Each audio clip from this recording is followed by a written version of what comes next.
Welcome back to the Wondercat channel, your favorite YouTube channel for spicy homebrews you're looking to take to your kitchen table games or even to your next locals. Today we're going to be going over a deck list that's prepped for the Regulation Volume 2 format. I think a lot of people have this idea in mind that Regulation equals pauper mentality, which is perfectly understandable, since we didn't realize at the time that they'd be continuing this particular line of events, but alas, here we are. Today I'll be going over a DS list that looks to control the board best we can whilst countering a lot of the format's game plans. So before we begin, let's take a look at what decks you can potentially play and why I chose to play DS. We are able to choose between DM from EX9, NSP, DS, NSO, WG, and XL. That's a lot of letters. Personally, I don't find all that much interest in the DM archetype, and since it's the newest deck that can be played, it's the list I'd have the least amount of experience on. NSP is a really cool green-blue alliance deck that looks to go wide and plays a bunch of free bodies. They also have a lot of on-plays and blockers. DS being a blue-black sea animal aquatic list that controls the board and swings multiple times with the same stack. It can also go quite wide. And SO is a bunch of animals and Piedmons there.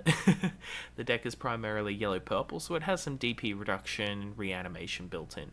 WG, Wind Guardians, is a cool archetype that came out in BT21 with more support in EX9 that plays similarly to NSP, but instead of hella alliance shenanigans, it's more centered around Vortex and swinging after your turn ends.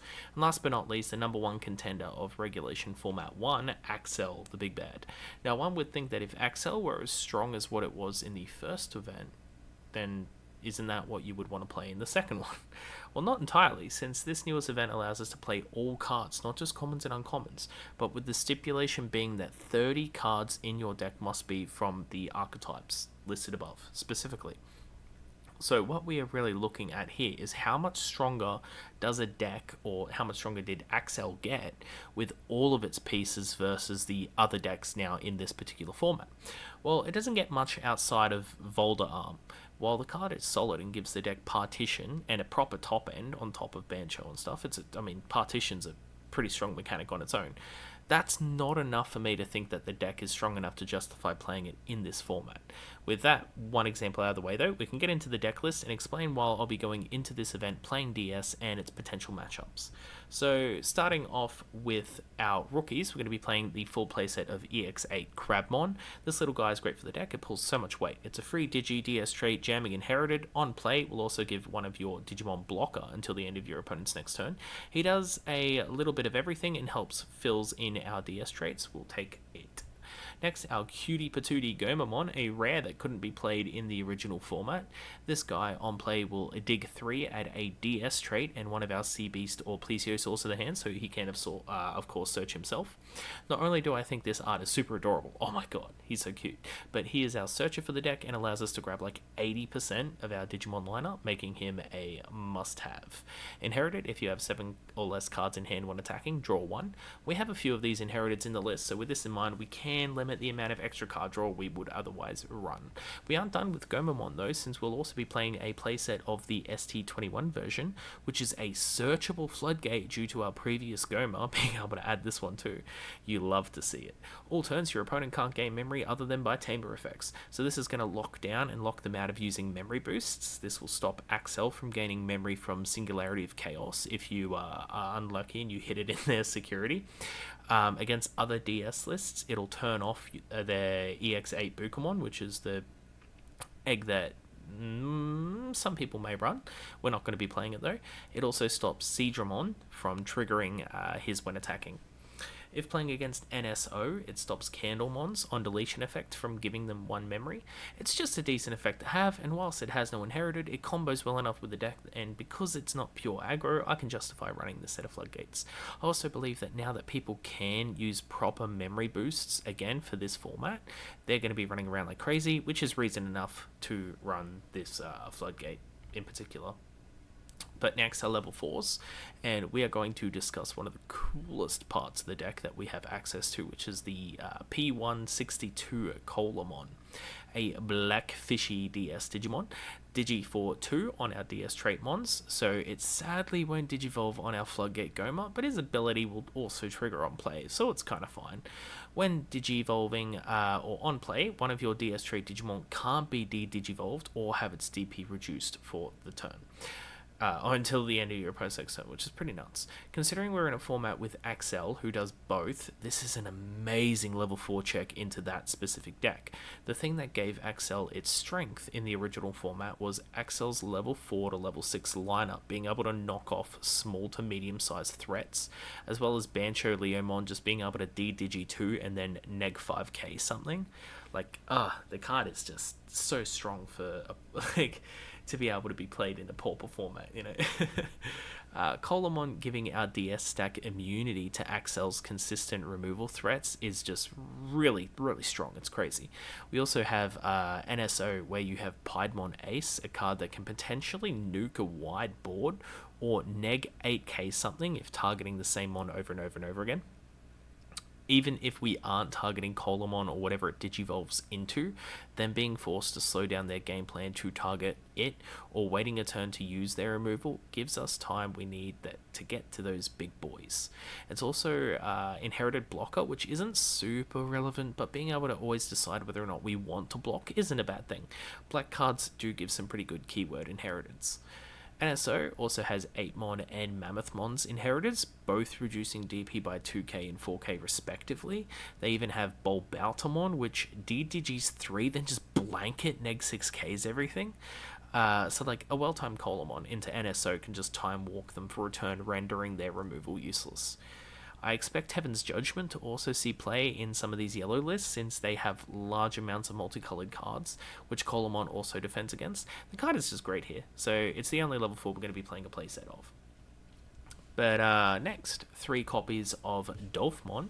He's just a cheap 1-cost Digi that works well when raising in the back, has the same inherited as our EX8 Goma. Whenever you attack with 7 or less cards in hand, draw 1. He's also another DS trait, and you don't really ever feel bad digivolving into him because, you know, it's cheap. Our last level 4, 2 copies of EX8 Seadramon. The card is a solid inclusion to the list, both as a DS trait and a card that grants 1 memory on attack.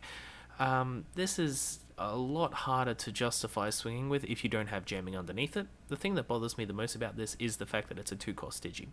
We can make this cheaper through a couple of other means, but we cut this in particular, or at least in this particular format, to ensure that we run enough Colamon for protection and tempo.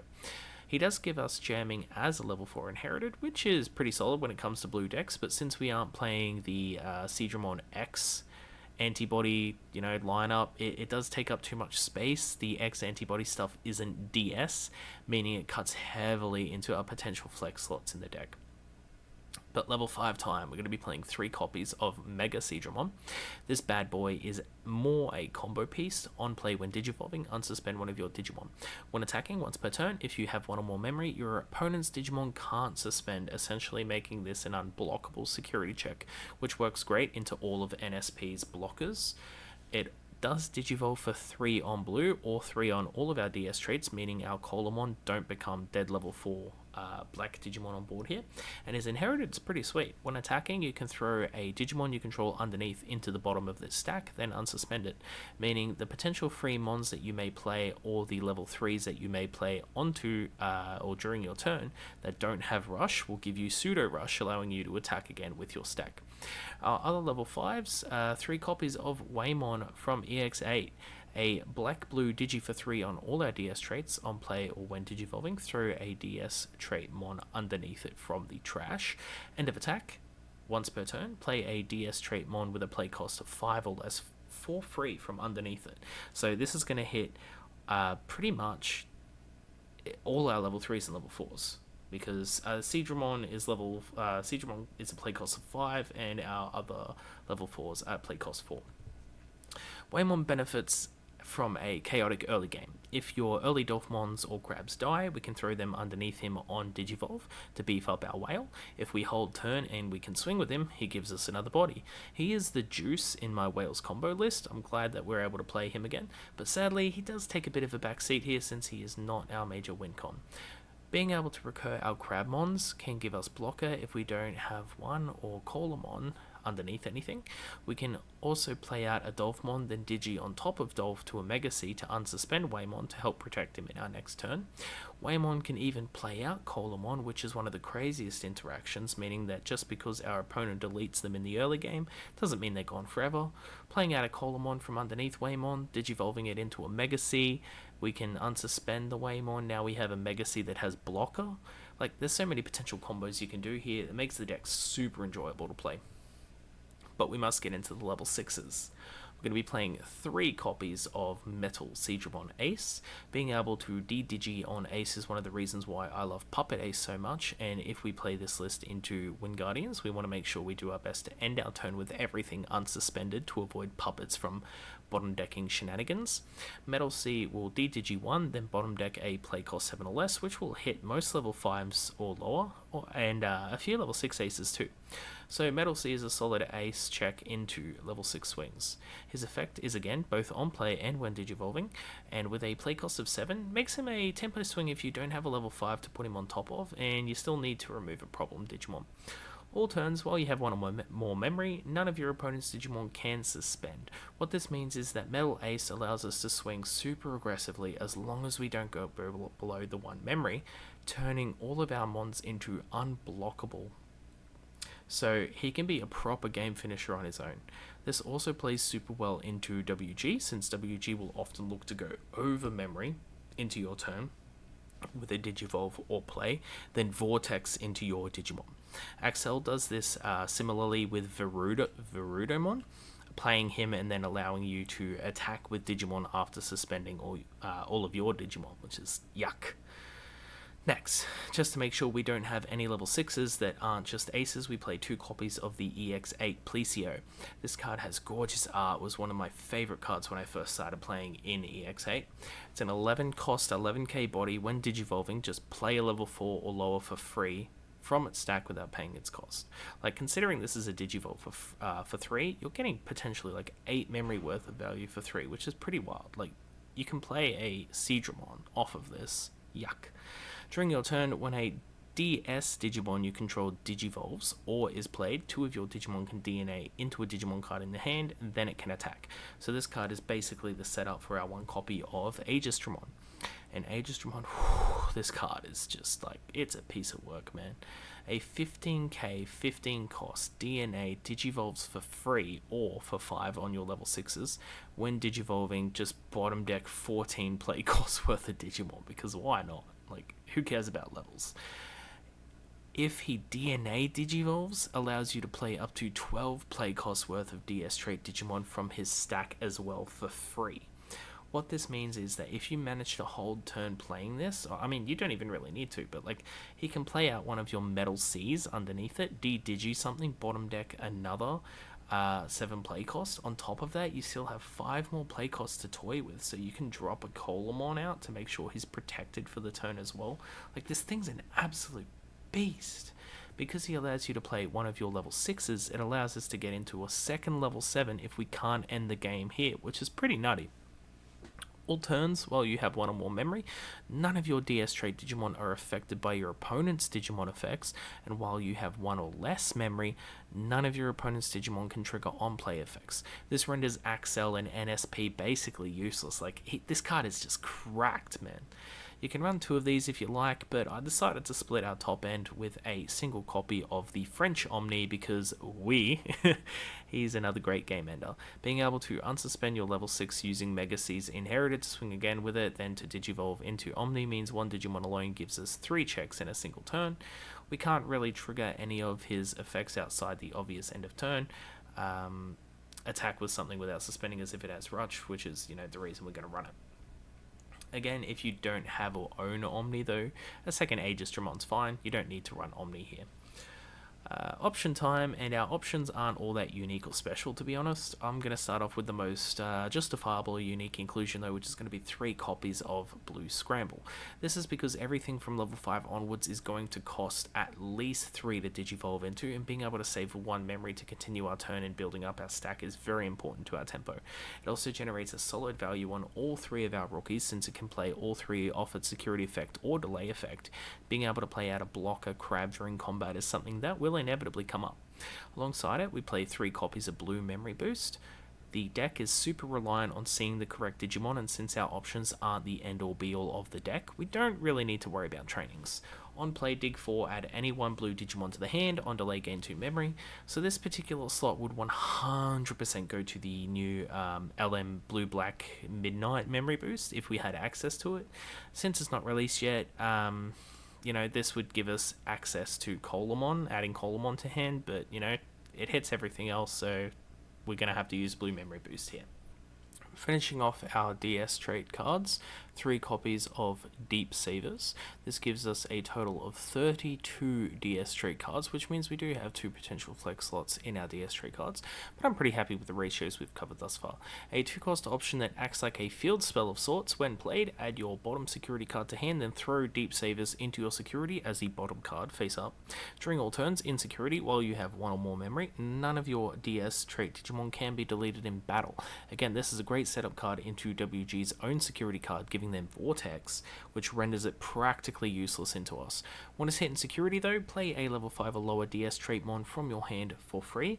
Another card that can throw out Crabmon, giving your opponent a surprise blocker to deal with, or playing Mega C, unsuspending a Digimon, allowing us to potentially ace on top of it in their next swing. The card is decent, but will be bricky if you don't have the extra memory just laying around. You only realistically need 1 insecurity to benefit off it, so we play the 3 just to make sure we see it, but we don't brick on it. Next, a single copy of Hammerspark. Because free memory is free memory, it is limited, and considering a lot of our cards specifically care about having 1 or more memory, we can use this after going to 0 to ensure all of our extra protection and control effects stay online until we need to pass turn. If hit in security, gain 2 memory.